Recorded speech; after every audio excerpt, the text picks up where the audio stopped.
नमस्ते दोस्तों और धम्म डिकोड के सभी प्यारे व्यूअर्स। मैं हूं आपका होस्ट और एक बार फिर आप सभी का स्वागत है भगवान बुद्ध और उनके धम्म की इस ऐतिहासिक और प्रेरणादायक श्रृंखला में।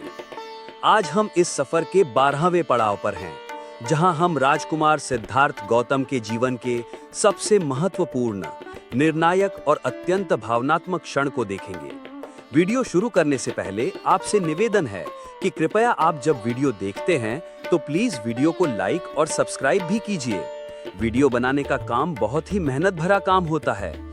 आप जब वीडियो को लाइक और सब्सक्राइब करते हैं तो हमें दिल से खुशी होती है और ज्ञानवर्धक वीडियो बनाने की मेहनत सफल होने का आनंद मिलता है और मोटिवेशन भी।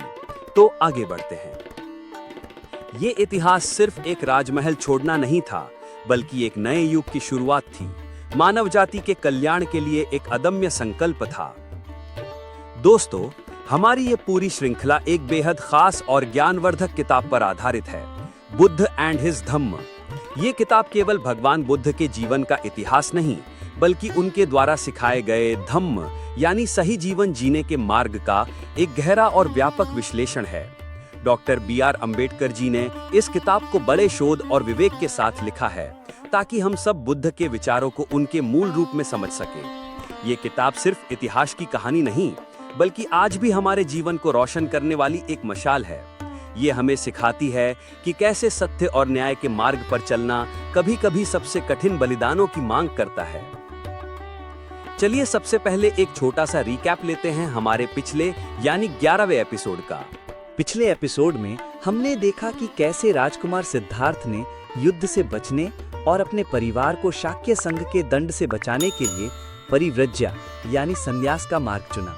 ये एक ऐसा निर्णय था जिसने उनके माता पिता राजा शुद्धोधन और रानी प्रजापति गौतमी को गहरे दुख में डुबो दिया।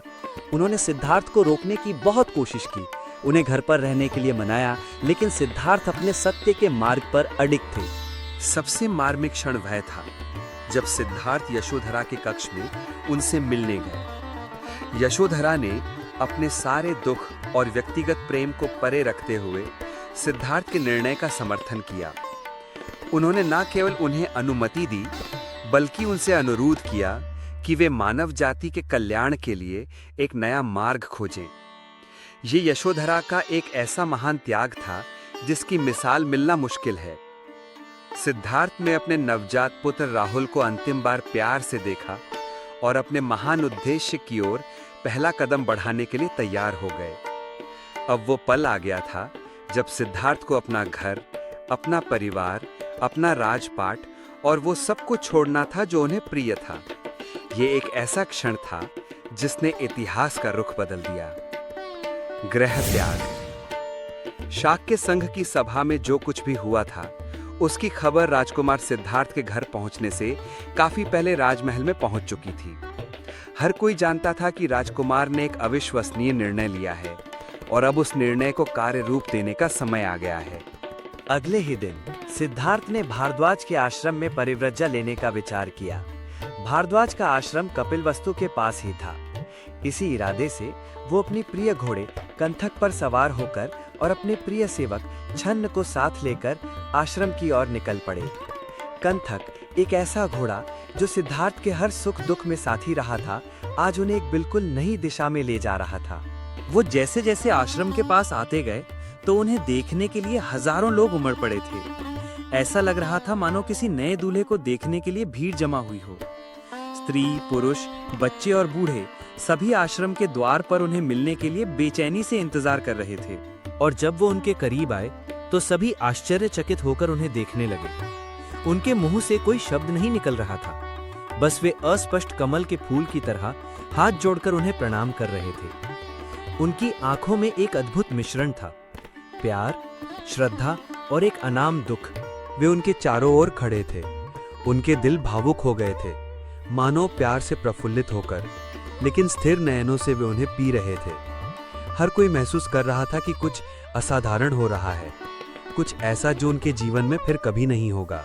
कुछ स्त्रियों को लगा कि वो साक्षात कामदेव का अवतार ही हैं, क्योंकि वो जन्म से ही ऐसे सुंदर लक्षणों से सुसज्जित थे। उनकी काया, उनका मुखमंडल, उनका तेज, सब कुछ अद्वितीय था। कुछ अन्य को तो उनकी कोमलता और राजसी आचरण देखकर ऐसा लगा जैसे अपने दिव्य किरणों से युक्त चंद्रमा ही पृथ्वी पर साक्षात उतर आया हो। उनकी आभा ऐसी थी कि हर कोई उनकी ओर खिंचा चला आ रहा था।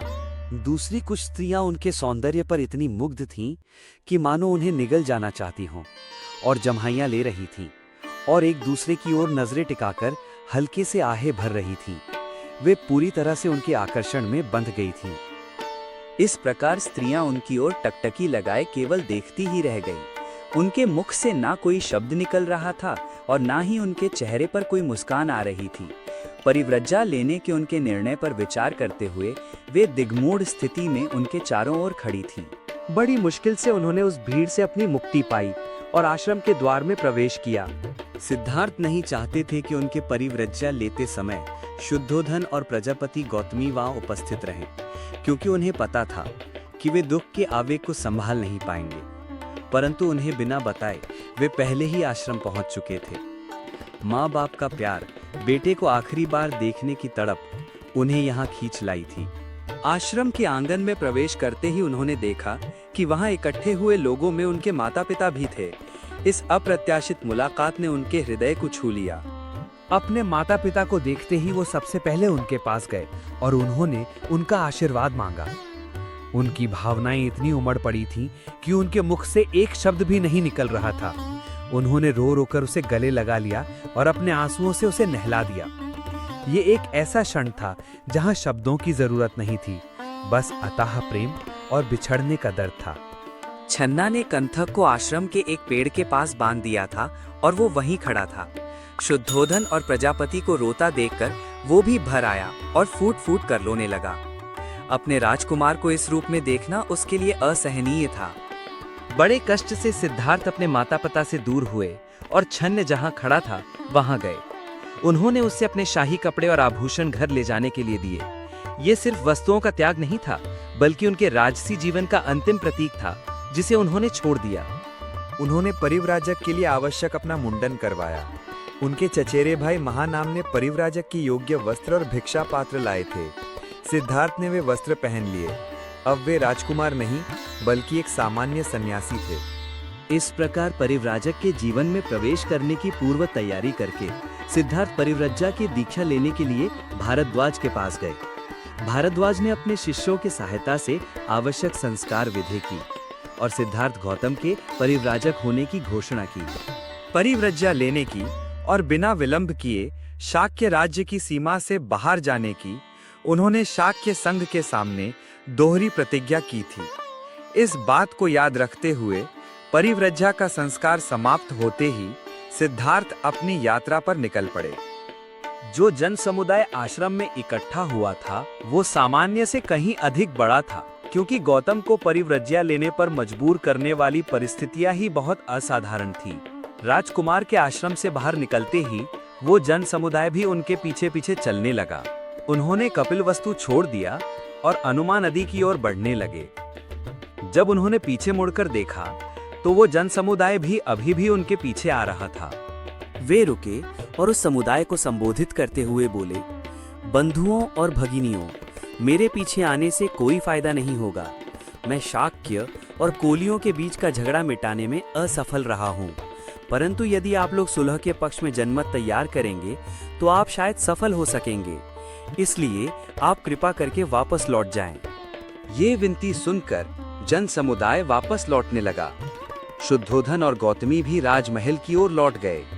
उनके दिलों में एक गहरा सूनापन था।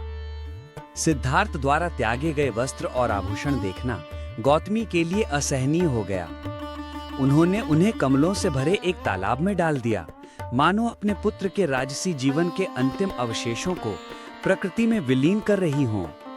परिव्रज्या यानी संन्यास ग्रहण करते समय सिद्धार्थ गौतम की आयु केवल 29 वर्ष की थी। एक युवा राजकुमार ने, जिसने अपने जीवन के सुखों को कभी नहीं जाना था, अब मानव जाति के कल्याण के लिए एक ऐसा मार्ग चुना था जो इतिहास में बेमिसाल था। लोग उन्हें याद करते हुए प्रशंसा में कहते थे, यह वही श्रेष्ठ कुलोत्पन्न शाक्य, महान माता पिता के गर्भ से जन्मा, विपुल धन संपन्न और नव यौवनशाली, बुद्धि से और शरीर से सुसंपन्न होकर राजविलासों में पला बढ़ा। पृथ्वी पर शांति स्थापित हो, इसलिए लोक कल्याण के लिए वह अपने स्वजनों से लड़ा। वह ऐसा शाक्य युवक था जिसने अपने स्वजनों के बहुमत के आगे अपना सिर नहीं झुकाया, बल्कि स्वेच्छा से उसने सजा स्वीकार की। उस सजा का अर्थ ऐश्वर्य के बजाय दरिद्रता, सुख समृद्धि के बजाय भिक्षा पात्र, गृह सौख्य के बजाय गृहहीन स्थिति थी।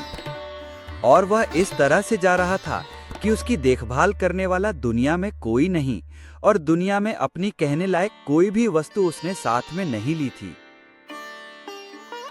यह उसका स्वेच्छा से किया गया महान त्याग है। यह उसका शौर्य और धैर्य का कार्य है। दुनिया के इतिहास में इसकी कोई तुलना नहीं। उसे शाक्य मुनि अथवा शाक्य सिंह ही कहना पड़ेगा। शाक्य कुमारी किसा गौतमी का कहना कितना यथार्थ था।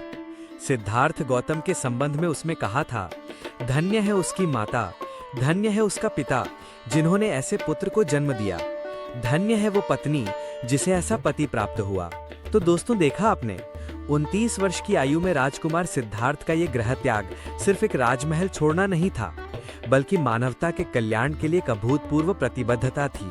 उन्होंने अपने परिवार, अपने सुख, अपने साम्राज्य सब कुछ त्याग दिया ताकि वो जीवन के गहरे सत्य को खोज सके, एक ऐसे सत्य जो सभी दुखों को समाप्त कर सके। ये कैसे बलिदान था जिसकी मिसाल दुनिया के इतिहास में कम ही मिलती है।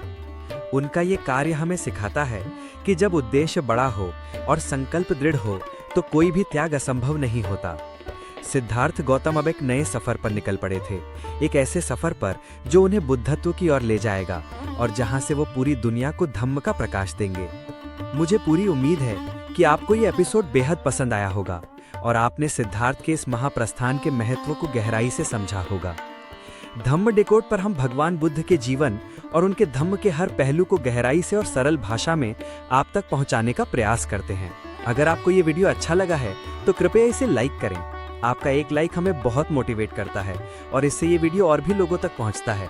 इसे अपने दोस्तों और परिवार के साथ शेयर करें ताकि वे भी इस ज्ञानवर्धक और प्रेरणादायक यात्रा का हिस्सा बन सकें। और सबसे इम्पोर्टेंट, अगर आपने अभी तक धम्म डिकोड चैनल को सब्सक्राइब नहीं किया है तो अभी सब्सक्राइब करें और बेल आइकन दबाना बिल्कुल ना भूलें ताकि आप हमारे आने वाले किसी भी वीडियो को मिस न करें और हमारे इस ज्ञान के सफर में हमेशा जुड़े रहें। आपके विचार और प्रश्न कमेंट्स में जरूर लिखें। हमें ये जानकर खुशी होगी कि आपको ये एपिसोड कैसा लगा और सिद्धार्थ के गृह त्याग के बारे में आपके क्या विचार हैं। जल्द ही मिलेंगे अगले एपिसोड में। तब तक के लिए धम्म के मार्ग पर चलते रहिए और सबका मंगल हो। धन्यवाद।